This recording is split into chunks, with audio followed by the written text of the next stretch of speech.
Hello, beautiful beaters, and welcome back to the mat. Happy Saturday, everybody.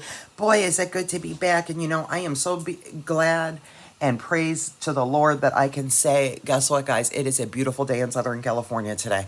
Praise be to God. The sun is shining. The sky is blue. I am so happy on what is this, January 18th, 2025, to be able to say that. It's just amazing. So I'm playing with beads, guys, and I'm playing it in my Frosty Waterfalls Sparkle Bag at the moment. And so here's what I'm up to. Guys, I was about to do a pair of earrings, some design inspiration for some earrings. And I'm like, that's what I was doing here. And I'm like, well, wait just a minute. This also might be cool on a necklace. So let me just give you an idea here, right? So you can absolutely use, let me just pull this little section I have with my clamshells. Isn't this a cool earring, guys? So you can absolutely make an earring. Look at how beautiful that is. So pretty with those check drops, the aqua vitral with that gold wash. So beautiful. And I've got the triangle crystals, the bicones, and some of the rondelles in there. And boy, is that pretty. And this is 5 inches, by the way. So that's 5 inches from end to end with my little clamshells there. So I thought, well, that's a really pretty earring. But you know what? What about a necklace? What can I do with something like this on a necklace? And this is what I've come up with. So this one I'm up to. Let me pull you back up. But I just want to give you this really cool idea, right? Maybe you already know how to do it or whatever. Anyway, I'm giving design inspiration. That's what's happening, friends. Oh my goodness gracious. Okay, guys, so let me give you some measurements and then we'll talk about the beads I'm using. Of course, you can use any beads to accomplish this. Just a fun design style here, aesthetic that I came up with. So that's what ultimately is happening here. Let me move that out of the way. So once we get it done, that's kind of, what's going to look like. And I think this is just really, really cool. So let me give you your measurements. 22 inches is the length of my necklace, the beaded portion. Okay, this portion here.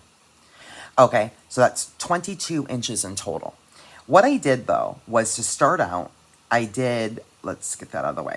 This portion here that I closed off with the clamshells, that is 5 inches. Okay, so what I did was 12 crystals, the triangle crystals, and then a rondelle, 2 bicones, crystal, check, crystal, and then I repeated that, and then 12 triangle crystals and closed up with a clamshell. Okay, and again, you can make this any length you want. Then what I did was I went over here, cut a piece of beading wire to make, I'm going to wind up with about a 22-inch necklace. And what I did right here is I fed on 2.5 inches worth of the triangle crystals right here. So this right here is 2.5 inches, and then this is 5. And then what I did is after I fed on the 2.5 inches of crystals, I threw a bead stepper on one side, and then I put I finished this little section of 5 inches up first, put on a clamshell, and then the pattern I came up with is then I put a little crystal next to that. It kind of does help to hug right perfectly on that clamshell.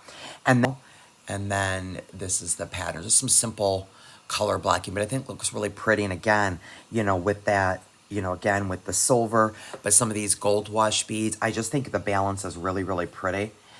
Getting into our mixed metals, but this is kind of almost delicate, but it's just fun. It's just really, really different. And so we've got all these silver wash beads, but then we've got these bicones, and then of course these check drops with that gold wash, and I just think it looks super pretty. So let's get to construction.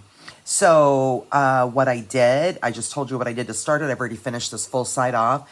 And then, of course, I just used an oval jump ring and threw my clasp on. So everything except for my bead stringing wire, my clams, and my crimps, and my jump rings is in the Frosty Waterfalls bag. However, you can use anything you want, guys. Any old thing you want. So we'll put the other side together. Okay, so now, again, I've got my 2.5 inches of my crystal triangles here. Okay, and now I am ready to finish up the other side.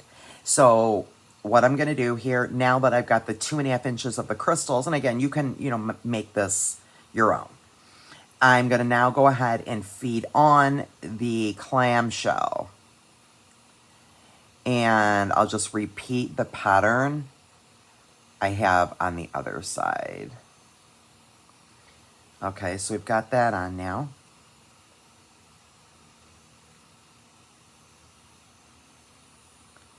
Okay, and then I did put one of those crystal triangles right on the other side of that clamshell.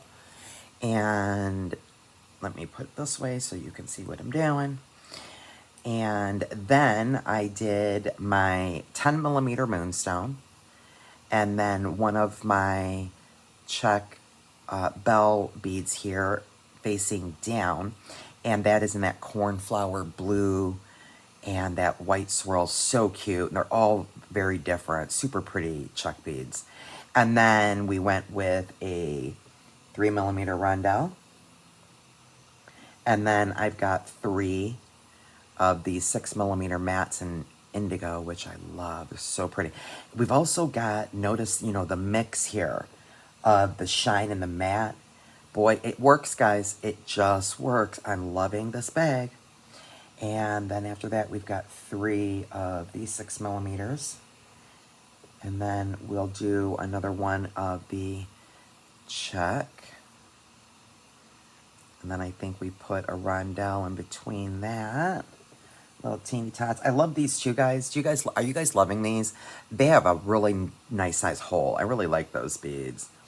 And then after that, we're gonna do these 3 of the 6mm again. All I'm gonna do now, friends, is I'm gonna go ahead and I'll pull you down for finishing touches here. Really simple, guys. So I'm putting my clamshell on. I am using some stainless steel clamshells here. And I'm going to feed that on with that belly facing up. And then I'll go ahead and feed on my crimp. I am using a 2mm number 2 crimp bead. And now, in this particular case, I am going to make sure I'm all pulled up. I don't have any gaps, but I definitely want movement here. I don't want this to be too stiff. So I am going to give it a little bit of swirling, little snaking, a little bit of snake, and pull that down. And now what I'm going to do, friends, is go ahead and grab a pair of chain nose, try to get right in that clamshell there, into that crimp bead, and give that a squeeze, and make sure that's nice and secure. I will pull my clamshell there to do my tug test. And while that clamshell is open, I'll go ahead and cut my wire to make sure my wire is cut below the clamshell there, below the loops, so it doesn't poke through. And then I'll give it a little squeeze there, that clamshell, with my hands. I'll help it along now with my chain nose. I do like to close it on the loops there like that and give it a nice firm squeeze. If I need to help it along, I can always gently go like that on the belly. And there we go. That's super duper easy breezy there. And then we'll go ahead and we'll open up an oval. And we will pop on that clamshell there. And then I always put my toggle on the outside. You can do whatever works for you, but I like to put my toggles on the outside of my necklaces. And we'll close that up, and voila. I'll pull you up and we'll see what we have here. Make sure that's good and closed. And I hope you guys enjoyed today's video and you're inspired. I think this is really, really fun and different. I haven't done something like this in a good long while. Oh, my lovies, I hope you guys have an amazing, beautiful Saturday. I'm already a day ahead of myself. And we will see you in the next video, friends. Bags are sold out. However, I will put bag extras in the description box for you. I'll link them in the video if you want to pop over to my store and see what is available. I haven't checked. I don't know what's left, but I know I have got some bag extras up. And I hope you guys enjoyed and have a beautiful Sunday, my friends. Until the next one, be blessed.